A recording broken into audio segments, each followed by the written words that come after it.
वाढवण बंदराविरोधात स्थानिक संघटना आक्रमक झाल्यात। मुंबई अहमदाबाद राष्ट्रीय महामार्ग रोखणार आहेत। बंदर संघर्ष समिती आता आक्रमक झालेली आहे। वाढवण बंदर प्रकल्प रद्द करण्याची मागणी देखील या दरम्यान केली जाते। डहाणूतील चारोटीत मोठा पोलीस बंदोबस्त या ठिकाणी तैनात करण्यात आला आहे। केंद्र सरकारच्या महत्त्वाकांक्षी असलेल्या वाढवण बंदर प्रकल्पाच्या भूमिपूजनाच्या कामाला वेग आल्याने बंदर विरोधातील संघटना आता आक्रमक झाल्यात।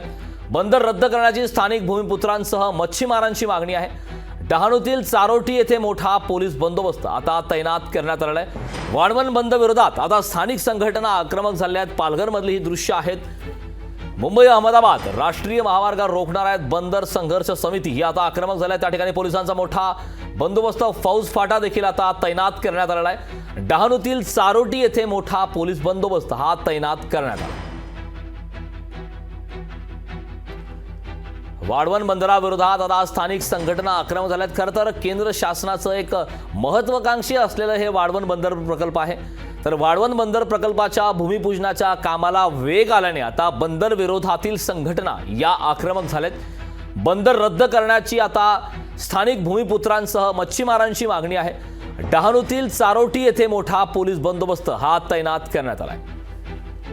तर त्या ठिकाणची दृश्य पाहतोय। खरं तर आता संघटना आक्रमक झालेल्या आहेत। बंदर विरोधातील संघटना या आता आक्रमक झाल्या आहेत। त्यामुळे त्या ठिकाणी कुठल्याही प्रकारचा अनुचित प्रकार घडू नये, परिस्थिती नियंत्रणात असावी या उद्देशाने पोलिसांचा मोठा फौज फाटा हा तैनात करण्यात आला आहे।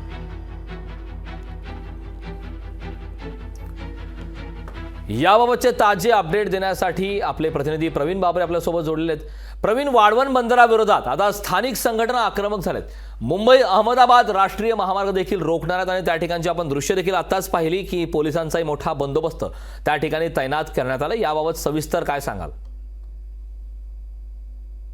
नक्कीच, कारण आपण बघू शकतात की केंद्र शासनाचा जो प्रस्तावित वाढवण बंदर आहे, या बंदराला ज्या सर्व प्रशासकीय मान्यता आहेत या प्राप्त झालेल्या आहेत आणि नुकतेच काही दिवसांपूर्वी उपमुख्यमंत्री देवेंद्र फडणवीस यांनी घोषणा केली की देशाचे पंतप्रधान याच महिन्यामध्ये या बंदराचं उद्घाटन करणार आहेत। त्यामुळे स्थानिक पातळीवर या बंदराला खूप मोठ्या प्रमाणात विरोध होतोय। स्थानिक कोळी बांधव, स्थानिक मच्छीमार, स्थानिक शेतकरी, स्थानिक व्यावसायिक आहेत यांच्याकडनं सुद्धा या बंदराला मोठ्या प्रमाणात विरोध होतोय आणि आज वाढवण बंदर विरोधात मुंबई अहमदाबाद राष्ट्रीय महामार्ग हा रोखण्यात येणार आहे। आपण बघू शकतात की माझ्या मागचा हा जो परिसर आहे, या परिसरामधील हा जो मुंबई अहमदाबाद राष्ट्रीय महामार्ग आहे आणि याच राष्ट्रीय महामार्गावर मोठ्या प्रमाणात रास्ता रोको करणार आहेत। जवळपास 10 ते 15 हजार कार्यकर्ते आहेत हे त्याचप्रमाणे जे स्थानिक नागरिक आहेत, विविध संघटना आहेत, या संघटनांचे कार्यकर्ते आहेत हे या बंदराच्या जो आहे हा रास्ता रोको करणार आहेत। एकूणच पाहायला गेलं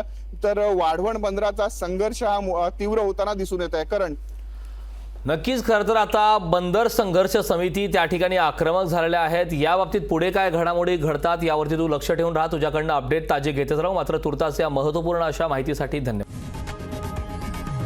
लोकशाही मराठी ऐका, पहा, जागरूक रहा।